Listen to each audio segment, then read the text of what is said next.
একজন হিজাব পরিহিতা নারী যে কতটা পাওয়ারফুল হতে পারে সেটা কিন্তু আমরা ডিইউতে আপুকে দেখেই কিন্তু আমরা বুঝতে পারি।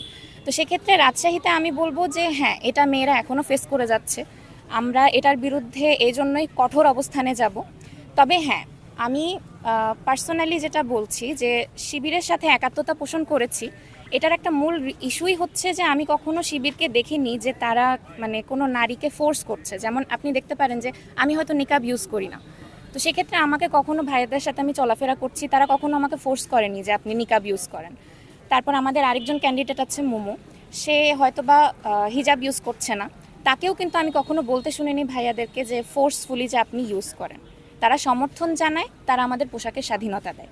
তো সেক্ষেত্রে আমি মনে করি যে আসলে এই প্যানেল থেকে হয়তোবা নারীরা পোশাকের স্বাধীনতাটার ব্যাপারে মানে নিশ্চিন্ত থাকতে পারে। এটা নিয়ে নিকাব পরিধানকারী নারী এবং অন্যান্য ভদ্র শালীন পোশাক পরিধানকারী নারী প্রত্যেকেই নিজ নিজ পোশাকের স্বাধীনতা পাবে ইনশাআল্লাহ।